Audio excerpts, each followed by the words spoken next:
სულ რამდენიმე დღის წინ, სულ რამდენიმე არ იყო, თქვენ რო დააზუსტებთ, თქვენზე განხორციელებული თავდასხმა. ახალ წლამდე, როდესაც, პრინციპში შემთხვევით გადარჩით, ასე ვთქვათ. როგორ მიმდინარეობს გამოძიება? არის თუ არა ვინმე დაკარგული და თქვა გამოძიება უკვე იმდენად შინაარს დაკარგულია, რომ ეს ყველაფერი ლამის პირდაპირ ეთერში მოხდა და ხალხს აინტერესებს ფორმალურად მაინც თუ მიეცა. აი, სადაც ზურასაც იდგა დღესაც იქედან მოვდივარ ახლა რუსთაველიდან, იქ რო ვიყავი, მაგას ვიხსენებ ზუსტად იმ ადგილზე დაახლოებით პირველი სკოლის ტერიტორიაზე.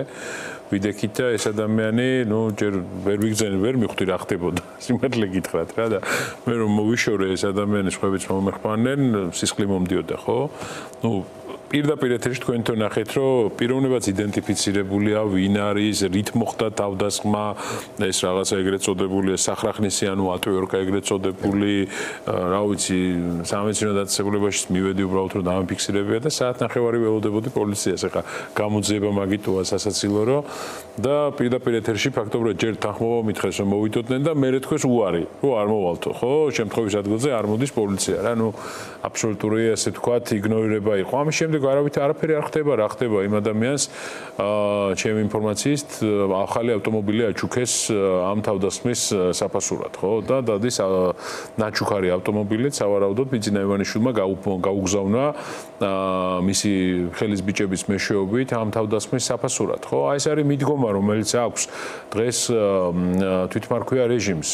თუმცა ცოტა არიან, იმიტომ რომ როდესაც უკვე პოლიტიკური პირების თვითონ ერთვებიან ასეთ ძალადობის ფაქტებში, ეს ნიშნავს, რომ შეიძლება ხა ერთი ძალადობა ძალიან ჩანს, მაგრამ რეალურად რაოდენობრივად ძალიან ცოტა არიან, ხო? აი დღეს შევხედოთ, როგორ იქცეოდნენ მართლა უპრეცედენტო გაფიცვის დროს. შეხედეთ უბრალოდ რაღაცა და უნდა ვთქვა მაგალითად ის არ ვიცი ხა ეს ხალხი ვინც მონაწილეობდა ამ გაფიცვებში, ისე მედგრად დაუდგა, რომ ეს ბიტებიანი ბიჭები პარტყა-პურტყით გარბოდნენ იმ ადგილებიდან, სადაც თავს დაესხნენ ამ გაფიცვაში მონაწილე პირებს, ხო? და მე რაღაც კადრებს უყურე, მართლა არ ვიცნობ ამ ადამიანებს ვინ არიან, მაგრამ დიდი მადლობა თქვენ, კაი საკადრისი პასუხიც გასცეს ამ თავდასხმელებს, ხო? მაგრამ მეორე მხრივ რას ფიქრობენ ისინი, რომლებიც აი ამ ხელკეტებით შეიარაღებულები, ანუ ორგანიზებული თავდასხმა იყო, აშკარა კრიმინალი არის, ყველა მათგანის იდენტიფიცირება, მედია ვახერხებთ ამ ეტაპზე და როცა გამოძიება დაიწყება და ყველა ასეთი შემთხვევა აუცილებლად იქნება გამოძიებული, ყველა მათგანს მოუწევს პასუხისგება. გავიგე, რომ შეიძლება რაღაც მატერიალური სარგებლის გამო ამას აკეთებდეს ადამიანი, რაც სრულიად მიუღებელია, მაგრამ მეორეს მხრივ ეხლა ციხეში თუნდაც ამ სარგებლის გამო რატომ უნდა წახვიდე ადამიანი, ხო? თუმცა მოდით ასე ვთქვათ, რომ ასეთ შემთხვევებსაც კი აღარ აქვს ისეთი მრავლობითი ხასიათი, ხო? ხო, შემცირებულია რაოდენობრივად. წერტილი იყო, ბევრი წერტილი იყო, უზარმაზარი გაფიცვა იყო ქალაქის სხვადასხვა წერტილში და სულ ორი ასეთი შემთხვევა გვაქვს, კვერცხების როლის ერთი და მეორე ამ ხელკეტებიანი ადამიანების თავდასხმის. ხო, და ვერც არიან ახლა დიდი აშკარა უმცირესობაში რო არიან, უმცირესობაში და ვერც დიდი მეზეა ვერ არიან, მაგრამ თავარი რა არის, ჩვენ ხო რას ვებრძვით ახლა სისტემურ დანაშაულს ვებრძვით. ეს არის სისტემა, რომელიც ებრძვის ხალხს, ხო? სისტემა რაზე დგას? ძალმომრეობით, ძალადობრივ, ასე ვთქვათ, სამართალდამცავი უწყებები, პოლიტიკური ელიტა, რომელიც იყენებს ამ ყველაფერს და პარალელურად ორგანიზებული ქუჩის, ასე ვთქვათ, ძალადობრივი ჯგუფები, რომლებიც ამაში არიან ჩართულები, ხო? უმცირდებათ ძალები აშკარად, უფრო და უფრო ცოტა არიან და უფრო და უფრო ცოტას ორგანიზებას, ასე ვთქვათ, ძალა აქვს, თუმცა დღეს ჯერ კიდევ არსებობენ. ახლა ის ადამიანები, ვინც დღეს ამ ძალადობებში იღებენ მონაწილეობას, ერთი მათ თქვენი ეთერითაც მინდა უთხრა, ხალხო, მართლა ცოტა აქ ახლა ვერ იქნება ბიძინა ივანიშვილის საშვილიშვილოთ აქ ხელისუფლებაში რა და მე რასაპირებენ, ხო? თუ ფიქრობენ, რომ იმ ადგილზე კამერამ შეიძლება ვერ გადაიღოს, ან პოლიცია კამერას არ გადასცემს ვინმეს, ყველა ადამიანს აქვს ტელეფონი რა და უბრალოდ ფაქტობრივად შეუძლებელია ლამის, რომ არ დაფიქსირდეს ციფრულ კვალს ტოვებს ყველა. ეს კადრები ხო არსად არ წავა, ეს მტკიცებულებები არსად არ წავა, ხო? ჩვენ რომ ეხლა დღეს მაგალითად ქონდა სამუშაო შეხვედრა პოლიტიკურ პარტიებს, ხო, ერთ-ერთი საკითხი, რაზეც მუშაობდით, ძალიან სისტემურად მონაცემთა ბაზა შევქმნათ. უნდა იყოს დაყოფილი, ხო, მოსამართლეები, მაგალითად, ვინ იღებს აი ამ უკანონო გადაწყვეტილებებს, საერთოდ ჩვენ ცხოვრობთ იმ პირობებში, ხალხი რა სიტყვას, ჩვენ მტკიცებულების გარეშე საბჭოთა პერიოდში ფორმალურად მაინც მტკიცებულება იყო, ხო? და დღეს ყავს სასამართლო, რომ ვიდეოს აჩვენებს, ვიდეოში ადამიანი არ ფიგურირებს, ანუ არ არის ვიდეოში და მაინც ან ადმინისტრაციულ სასჯელს აძლევს, ან სისხლის სამართლის ასე ვთქვათ, საქმეში აძლევს კონკრეტულ პასუხისგებაში ადამიანს. ანუ კიდევ ერთხელ მტკიცებულება რაც მოაქვს პოლიციას, იმ მტკიცებულების საერთო პიროვნება არ არის რა. აი ეს პიროვნება არ ფიგურირებს, ვის მიმართაც ეს საქმე არის აღძრული ან ადმინისტრაციული პროცესი მიმდინარეობს, ხო? მეორე, ამ მოსამართლეებს ყავთ ის ადამიანები, ვისაც ეს ყალბის საქმე მოაქვს, მაგრამ იმათ მოყვება ყალბი მოწმეები. ანუ პოლიციელი, რომელიც არც იქ იყო, ანუ ესე იგი, პოლიციაში წარმოიდგინეთ ჩამოყალიბდა და ყალბი მოწმეების ცალკე ინსტიტუტი რა. ანუ ცალკე თანამშრომლები ყავთ, ვისი ფუნქციაც არის, რომ ყველა სასამართლო პროცესზე იაროს როგორც ყალბმა მოწმემ. ხო, თქვას, რომ აი ამ ხელი მომავლო მე და ვინც ფიგურირებს რეალურად ამ საქმეებში, მაგალითად მემანიშვილები და ეს ადამიანები, ხო, ისინი სასამართლოზე არ დაყავთ რა, იმ კადრებში ვისაც ხედავ, ისინი სასამართლოზე არ დადის. ამათ სია. სამართალდამცავი ორგანოები, ხო, პოლიცია იქნება, სპეცსამსახურები იქნება, ეხლა თუ ვინმეს გონია, რომ ნიღბის უკან ვერ ვიცნობთ ადამიანებს, ჩვენ ეხლა ძალიან სერიოზულად მუშაობთ, რომ ბოლომდე დაფარულიც რო აქვს სახეც, ასეთ ადამიანების, ასე ვთქვათ, ამოცნობაზეც ვიმუშაოთ, იმიტომ რომ ვცდილობთ, რომ მოვიპოვოთ კონტაქტების სისტემის შიგნით, რომ იმ ადამიანებმა მოგვაწოდონ ინფორმაცია და იცოდეს ყველამ, რომ აი ეს ნიღაბი რო გაქვთ ხოლმე, ესე ბოლომდე ჩამოფარებული და უზრდელ სიტყვებს რო იძახით და უწმაწურ სიტყვებს. იქიდან მხოლოდ იმიტომ, რომ გონიათ, რომ ნიღაბი დაგიწავთ და ნიღბის გამო ჩვენ ვერ შეგამჩნევთ და ასეთი შემთხვევები იყო ბაბილოსთან, პირადად მეც მქონდა შემხებლობა ასეთ ფაქტთან, აუცილებლად იმ კადრებში ეს ხალხი არის და იმ ადამიანებს ჩვენ ამოვიცნობთ სხვა გზებით და მივადგებით იმ ხალხსაც გვეცოდინება ვინ არიან. ამიტომ სანამ ამ დანაშაულს ჩაიდეთ, რამდენად შედეგიანი ეს ჩემი აზრით, ნახეთ, სისტემის შიგნით ადამიანებმა დაიწყონ თანამშრომლობა, მართალთან დაიწყონ თანამშრომლობა არა იმდენად პოლიტიკურ ოპოზიციასთან, არამედ ამ ქვეყნის მომავალთან. ამას ძალიან დიდი მნიშვნელობა აქვს. სხვა შორის ეს ეთყობა კიდეც მათ შორის ჩვენი პარტნიორების მიერ გაკეთებულ განცხადებებს, მათ შინაარს, სანქცირებულთა სიებს, დასაბუთებას და ასე შემდეგ. აშკარად გაცილებით დიდი ინფორმაცია არის უკვე დაგროვილი, რომელიც მხოლოდ მცირე ნაწილის რეალიზების ეტაპზე ვართ ახლა ჩვენ. სისტემის შიგნით რამდენად სერიოზული არის რყევები და თანამშრომლობა? ნუ რყევები არის, მაგრამ აი თქვენი ეთერით ესა დღევანდელი მთავარი გზავნილი ჩვენ ეს გქონდა, რომ ყველა განსაკუთრებით ძალოვანი უწყების წარმომადგენლებს, რომელსაც გაქვთ განსხვავებული პოზიცია, პირდაპირ ეთერში მოგმართავთ ძალოვანი უწყების წარმომადგენლებს, რომელსაც გაქვთ განსხვავებული პოზიცია, არ ეთანხმებით, მაგრამ გეშინიათ რამის, ხო? არ ვიცი. უზრუნველყოფა გჭირდებათ, უფლებრივი დაცვა გჭირდებათ, გვერდში დგომა გჭირდებათ, მორალური მხარდაჭერა გჭირდებათ. ჩვენ დღეს ამაზე ვიყავით შეკრებილი, დაგვიკავშირდით, აი პირდაპირ უყურებ და მიმედია გვიყურებენ, დაგვიკავშირდით და რაც უფრო მალე გაემიჯნებით ამ სისტემას, მით უფრო, ასე ვთქვათ, მარტივი იქნება ჩვენი მხრიდანაც დახმარება. ხო, რავი, გინდათ აგერ აიღეთ ტელეფონი და მომწერეთ Facebook-ზე, ჩემი მოძებნა რთული არ არის, მე თუ გინდათ სხვა, ასე ვთქვათ, ადამიანებს, ვინც ამ შეხვედრაზე იყოთ, დაგვიკავშირდით და თქვენ ნახავთ, რომ სერიოზულად დაგიკეთებით გვერდში. ჩვენზე კარგად იციან, რომ Facebook-ზე უფრო მეტად დაცული. ხო, რა ვიცი, ხა სიგნალია, სხვადასხვა არხებია, ჩემი, ასე ვთქვათ, კონტაქტის მოძებნა რთული არ არის, რუსთაველზე ვარ ყოველ საღამოს, უბრალოდ შეგიძლიათ გამოიაროთ როგორც ნიღაბში, ყოველგვარი ფორმის გარეშე, მომიახლოვდეთ, დამელაპარაკოთ და გეუბნებით, აი პირდაპირ ეთერში თქვენთან ვამბობ, რომ ჩვენ შეგვიძლია სრული მხარდაჭერა ყველა კუთხით, რაც თქვენ გაწუხებთ, ამ პაკეტს ვქმნით ახლა ჩვენ ფაქტობრივად, რომ ყველა კუთხით გვერდში დაგიდგეთ, ხო? რაც უფრო მაღალი თანამდებობის პირი გადადგავს ნაბიჯს, მით უკეთესია, იმიტომ რომ ამას კიდე სხვა ისე აქვს, თუმცა ნებისმიერი, აი ყველაზე რიგითი ადამიანიც რო არის, რომელსაც მაგალითად ყალბჩვენებაზე ხელს მოაწერინეს, ან ეუბნებიან, რომ ყალბჩვენებაზე ხელი უნდა მოაწერო. აი ის ადამიანებიც, რომლებიც ის საქმეებში ყველგან ფიგურირებს ეს სახელები და გვარები, როგორიათ, რომ აი ადმინისტრაციულ საქმეზე ვარ და მე რა ეხლა რომ ყალბჩვენება მივეცი ადმინისტრაციულ საქმეზე. ეს უკვალოდ არაფერი არ რჩება. ეს ხო სისტემური დანაშაულია და ამას სათითაოდ შესწავლა ექნება ყველა საქმეს. იმ არა მხოლოდ სისხლის სამართლის საქმეებს, სადაც 50-ზე მეტი პოლიტპატიმარიზეს, არამედ იმ უკვე ასობით საქმეს, რომელიც ადმინისტრაციული მიმართულებით არის ამ საკოორდინაციო ფორმატში, რომელიც შეხვედრა დღესაც გაიმართა, თქვენ მოსამართლეებზე ისაუბროთ ასევე. და ნუ მესამე კომპონენტი არის ქუჩის, ასე ვთქვათ, ძალადობრივი ჯგუფები, ქუჩის ძალადობრივი ჯგუფები, რომელზეც ცალკე, ასე ვთქვათ, სამუშაო პროცესი გვექნება და რაც არ უნდა დაარქვას ახლა ამ ბიჭებს, ამ ადამიანებმა, მე არ მგონია რომ თუნდაც ქუჩის კანონებისთვის, რასაც ისინი ჩადიან ახლა რაიმე, ასე ვთქვათ, გაზრდილი ვართ ამ ქვეყანაში და რაიმე პლუსი დაეწეროს რომელიმე ამ სიტუაციაში მონაწილეს, ეს რაღაცა ჯიბგირების რაღაცა დაჯგუფებაა, ხო, რომელიც ამას ჩადის ახლა რა, მაგრამ კიდევ ერთხელ ვამბობ, რომ მათაც ექნებათ, მათ ცალკე განკუთვნილი ექნებათ მათი ადგილი, მათ ოჯახის წევრებს და ყველა მიცოდეს, რომ ამაზე იქნება მუშაობა. ახლა სხვა მიმართულება ჩვენ ძალიან სერიოზულად მუშაობთ საგარეო კუთხით. ფაქტობრივად მინდა ვთქვა, რომ ჩვენ ერთობლივ წერილებს, რასაც ვაგზავნით ჩვენს პარტნიორებთან, რა არის ჩვენი გზა, ხო, ხალხის სიტყვა მიგვაქვს, ასე ვთქვათ, ჩვენს პარტნიორებთან. ხო, ძალიან სერიოზული გამოხმაურებაა. აი, მაგალითად გეტყვით, ეუთოს საპარლამენტო ასამბლეის პრეზიდენტმა პირდაპირ თქვა, რომ ფაქტობრივად ჩვენი მიმართვის საფუძველზე შეცვალა გადაწყვეტილება, ხო?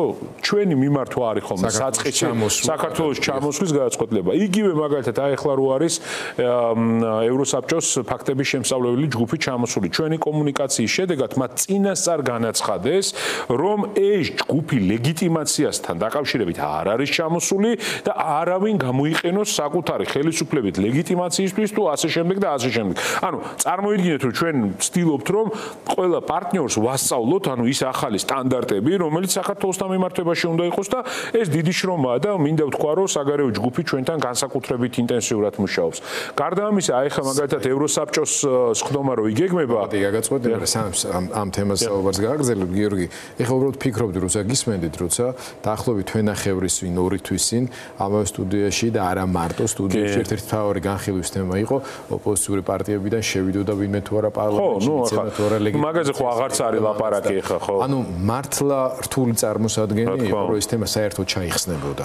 აღარ არსებობს. არც კი განიხილება. ამ თვალსაზრისით მართალია კვლავ ივანიშვილის დამსახურებით დიდწილად, მაგრამ თავად ოპოზიციური პარტიების თანმიმდევრულობითაც უნდა ვთქვათ, რომ ეს თემა საერთოდ მოხსნილი არის. ანუ აქ საერთოდ ეს დისკუსიის საგანწელებელი გავლილია. კი, ანუ მე მგონი კითხვასაც არ ამისვავს საზოგადოებაში ამასთან დაკავშირებით და აქ მაინც არის საზოგადოების საერთაშორისო ასპარეზზე ამ ერთობასაც ძალიან დიდი მნიშვნელობა აქვს. აი, ღიად ვამბობ, რომ ამ ერთობლივ, ახლა ერთია, როცა მე ვიღაცას წერ, ხო, როგორც სტრატეგია აღმაშენებლის თავმჯდომარე, მაგრამ როცა საერთო ოპოზიციური სპექტრი ერთიანად მუშაობს, პრეზიდენტთან კოორდინაციაში არის ეს ყველაფერი, სხვადასხვა მიმართულებებიდან მუშაობთ, ეს ძალიან მაგრად მუშაობს. აი, მაგალითად გეტყვით, ეხლა ევროსაბჭოს სხდომა რო იქნება, იქ ხომ მთელი ევროპის ყველა ქვეყნის ადგილობრივი პარლამენტების წარმომადგენლები ჩადიან. ანუ ეს არის ყველაზე დიდი ფორუმი, სადაც ყველა მთელი ევროპის, ასე ვთქვათ, ევროკავშირის გარეთაც ქვეყნები ჩადიან და იღებენ. აქ უკვე ევროკავშირში ხო აღარ არის ბრიტანეთი, მაგრამ ბრიტანეთის ჩადის, ხო, სხვა ქვეყნები ჩადიან. ჩვენ მიწვეული ვართ, მაგალითად, ალდეს ფრაქციის სხდომაზე, მიწვეული ვართ სპეციალურ, ასე ვთქვათ, შეხვედრებზე, სადაც ყველა მტკიცებულება და ფაქტი უნდა ჩავიტანოთ დანაშაულებრივი რეჟიმის და ამას ძალიან დიდი მნიშვნელობა აქვს. რისთვის აქვს მნიშვნელობა? არაღიარების პოლიტიკისთვის, სანქციებისთვის, რომელიც უცხოეთიდან იქნება, კონკრეტული ნაბიჯების გადასადგმელად, რაც იქნება ჩვენი პარტნიორების მხრიდან, ჩვენ უნდა ჩავაბეტონოთ ეს საკითხი, ხო? ძალიან სერიოზული წინსვლა გვაქვს. პირველ რიგში ხალხის პროტესტის დამსახურებაა ეს ყველაფერი, რომ აი ხა რუსთაველზე რომ ხალხი დგას და უწყვეტად მიდის, ეს ყველაფერი ეს არის წნეხი, ეს არის ის, რაც ამას უზრუნველყოფს, მაგრამ ჩვენ ეს უნდა მივიტანოთ.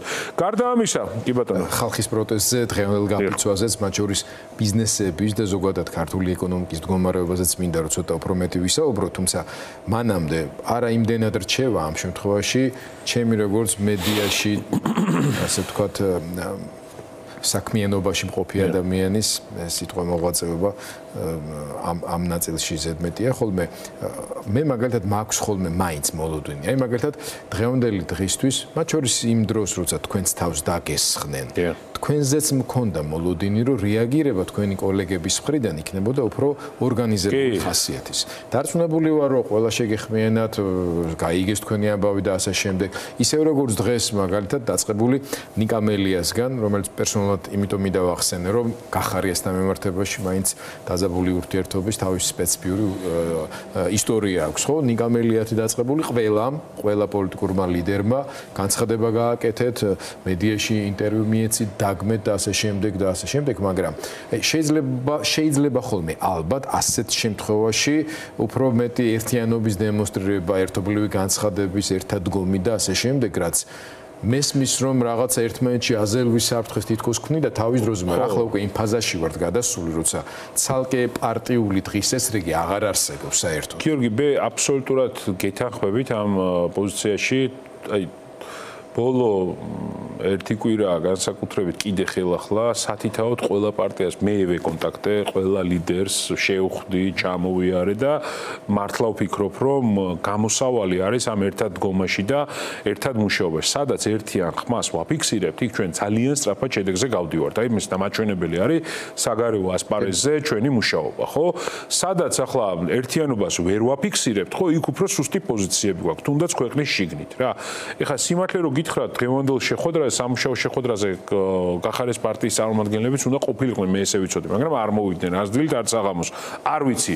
მოდი დავუბრალოთ ეს დღევანდელ დღეს, რა, მაგრამ მე, აი თქვენთან ერთად, მოდით ამ პირდაპირ ეთერსაც გამოვიყენებ, რომ ყველა პოლიტიკურ პარტიას აქედანაც მიმართავ, რომ ნუ ეხლა ამ სამ პარტიას, სამ პოლიტიკურ ჯგუფს უფრო ნაკლებად გვაქვს პრობლემა, ხო, ეს პარტია, ეს პოლიტიკური ჯგუფებიც არის კოალიციები, ხო, შიგნით პარტიებისგან შედგება. აქ ნაკლებად არის პრობლემა. ეს მეოთხესთან დაკავშირებით ვისურვებდი, რომ მეტი ასე ვთქვათ კოორდინირებული ქმედება იყოს. კიდევ ერთხელ ჯერ შორს არის იმასთან დაკავშირებით, რომ ვინ როგორ გავა არჩევნებზე და ვინ რას იზავს და ასე შემდეგ, ჯერ ის უნდა მივაღწიოთ, ხო, მაგრამ ერთიანობას აქვს გადამწყვეტი მნიშვნელობა. აი, გამარჯვების ფორმულას მე ესე უყურებ. მეტი ერთიანობა, მეტი პროტესტი და მეტი წნეხი უცხოეთიდან სანქციების და სხვა გზით. აი ეს არის ერთ-ერთი გზა. აი, ზუსტად აქ თქვათ მეტ ერთიანობაში, რაც თქვენ თვით ოპოზიციის მეტი მუშაობა, ერთად მუშაობა სალომე ზურაბიშვილთან, რაც ძალიან მნიშვნელოვანია, ასევე სამოქალაქო სექტორთან, მეტ პროტესტში გულისხმობ დღევანდელ პრეცედენტს, რომ ახალი პრეცედენტი შეიქმნა პროტესტის გაფიცვის სახით, რაშიც კერძო სექტორი ჩაერთო და მე მინდა დიდი მადლობა უნდა უთხრა ყველა ამ ბიზნესის წარმომადგენელს, პირველ რიგში ამ თანამშრომლებს, ადამიანებს, ვინც ეს პროტესტი გამოხატა და ეს იყო საკმაოდ მასშტაბური საქართველოსთვის, მე არც ველოდი, რომ ამხელა იქნებოდა პირველი ნაბიჯი და ვფიქრობ, რომ საჯარო სექტორში შეიძლება სერიოზული მუშაობა, იმიტომ რომ საჯარო სექტორსაც დღეს ამაზეც ქონდა მსჯელობა, სერიოზული მხარდაჭერის პაკეტი უნდა შევქმნათ ჩვენ საჯარო სექტორისთვის, იმიტომ რომ გაფიცვის შემთხვევაში განთავისუფლების უფლება არ აქვს სამსახურიდან, აი მაგალითად იუსტიციის სამინისტრო განსაკუთრებით ბევრ თანამშრომელს ათავისუფლებს.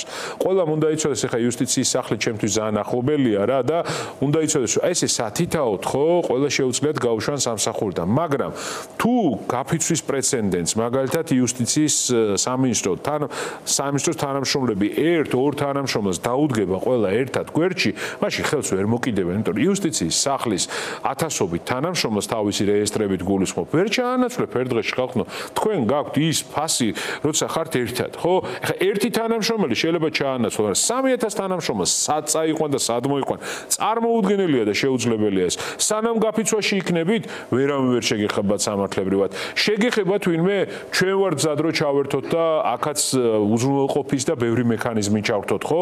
იმისათვის რომ უფლებრივადაც, ფინანსურადაც, სხვა კუთხით რაღაცნაირად მხარდაჭერები შევქმნათ, რომ იმიტომ რომ ზუსტად ვიცით, რომ ეს ბრძოლა არ არის ახლა გრძელვადიანი წლების ბრძოლა, ხო, არის თვეების ბრძოლა რა და რაც უფრო სწრაფად მივალთ პროტესტის ახალ ნიშნულამდე, ხო?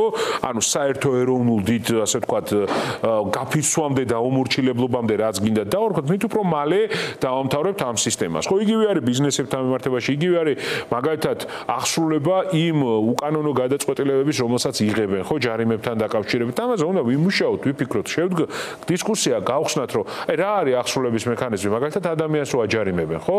რომ ავტომატური ყადაღა მიდის მის საბანკო ანგარიშებზე ბანკებში, ხო? უნდა გავიაროთ ეს საბანკო რეგულაციები, რამდენად სავალდებულოა ბანკისთვის, რომ აღასრულოს, თქვათ, არალეგიტიმური სასამართლოს მიერ მიღებული გადაწყვეტილებები. ჩვენ მუშაობთ პარალელურად ეუთოოდირის მისია შეიქმნას, რომელიც დააკვირდება ამ სასამართლოებს, რომ ლეგიტიმაცია წამოვიღოთ კიდე სხვა გადაწყვეტილებების, ხო? აქეთ ხარეს. მესმის, რომ ბანკისთვის რთულია მაგალითად არ აღასრულოს ყადაღების დადება რა, მაგრამ ხო, არ არის ესე რა, იმიტომ რომ არსებობს საერთაშორისო წესები, რეგულაციები, წამყვანი ბანკები ბირჟებზე არიან დალისტულები, ასე ვთქვათ. არ არის ასეთი პრაქტიკა სხვა ქვეყნებში, რომ აი ხა წამში რომ გამოგიგზავნეს საგადასახადო, ეგრევე დაუყადაღო ავტომატურ რეჟიმში დაუყადაღო ყველაფერი. შეიძლება უბრალოდ გაწელო, შეიძლება პროცედურა შემოიღო დამატებითი, რომ არ ვასრულებ მე ასე მარტივად, რატომ ავალდებულებ ამ კუთხით, ხო? ეხლა მით უმეტეს ეხლა ეროვნულ ბანკთან საერთოდ სხვა მიდგომებზეა საუბარი ამერიკის მხრიდან და ევროკავშირის, ანუ ფუნდამენტურად იცვლება საერთოდ ყველაფერი აბსოლუტურად. ამიტომ მე საზოგადოებას ის მინდა უთხრა, რომ ჩვენ რა თქმა უნდა სურვილია რომ რაც შეიძლება სწრაფად დავასრულოთ ეს რეჟიმი, მაგრამ დამერწმუნეთ რომ ეხლა ბიძინა ივანიშვილი უფრო მაგრად ნერვიულობს ვიდრე ჩვენ. რა ჩვენ სიმართლის მხარეს ხوار და ვიბრძვით და ის თავდაცვის რეჟიმშია. დღეს ივანიშვილი არის თავდაცვის რეჟიმში. ამიტომ რომ იგონებენ ეს რაღაცა საგამოძიებო კომისია, რაღაც სისულელეები, ოღონდ ვერ ყიდიან ამ თემას, იმიტომ რომ აქეთ ამ მხრიდანაც უკვე კონსენსუსია, რომ არ მიუყვებით რაღაცა სისულელეების განხილვაში რა. ეს თემები ერთხელ კი რა არის. ასჯერ არის ხო გაყიდული რა. ივანიშვილი არა ერთ არჩევნებში გაყიდა. ეხლა ეგ კი არა, კითხვა ახლა აპირებს. ხო, ანუ ხალხი რა სიტყავს, გიორგი, აი რა სიტყავს? დემოკრატია მინდა, სასამართლო მინდა, სასამართლოს გავდეს, კანონის წინაშე თანაბარი მინდა ვიყო. ჩემი საქმე მაკეთებინე, კაც ჩემი ბიზნესი მაკეთებინე. ქუჩაში შავნიღბიანი ადამიანები არ უყავდნენ. როცა პროტესტი მაქვს რაღაცაზე, გაიგე რა ჩემი ხმა. პროტესტი მაქვს, ხო, არ ვეთანხმები რა, გაიგე ჩემი ხმა. ის კი არ უნდა იყოს პასუხი, რომ ჯარიმები გამიზარდო ამით და 15000 ლარზე აწიეს, ხო, ჯარიმები და რაღაც სადამსჯელო მექანიზმები იმას ქნა, ხო? და მე ვფიქრობ, რომ ეხლა რაც ხდება პროცესი და ამას ვიტყვი რა. სრული დესოვიეტიზაცია მოხდა, ანუ ჩვენ ახლა ვემშვიდობებით საბჭოთა წარსულს რა. ეს არის საბჭოთა კავშირის გადმონაშთები, რაც ხდება, ხო, იქ სასამართლოში. როგორ თუმცა ისე უნდა ვთქვა, რომ საბჭოთა კავშირის დროსაც ასეთი უღირსი მოსამართლეები მე მგონი არ იყვნენ, აი ეს ბანერის ქვეშ ხოხვით რესტორანში რომ შედიოდნენ, ნუ აი არ ვიცი, ნუ წარმოუდგენელი რაღაცა შოქში ვიყავი, აი როგორ აი ამას უყურებ და ვფიქრობ, რომ ბიჭო, აი რამ დონეზე ხარ ადამიანი დაჩაჩანაკებული, რომ თავი მამალ კიტრად მოგაგ უხეშად ამ სიტყვისთვის და ესე იხრევი და ხოხვით შედიხარ რესტორანში. ნუ არ ვიცი, ნუ ეს მე არ მინახავს ასა და მე მოსამართლეებს ვეუბნებით ხალხო, გამოფხიზლით რა, თუნდაც ისინი ვინც იმ რესტორანში მივიდნენ, გაემიჯნეთ სისტემას. დღეს გაემიჯნებით იმასაც გაპატიებთ. ხო ვიცი, ჩვენ შემწყნარებელი საზოგადოება ვართ რა და შეიძლება აპატიოს საზოგადოება მის ქმედებები რაც იყოს, იყო არა? თავარია სისტემას ყველა მხრიდან შეუქმნა წნეხი და მეტი ერთიანობა, მეტი პროტესტი და მეტი წნეხი უცხოეთიდან ეს არის გამარჯვების ფორმულა.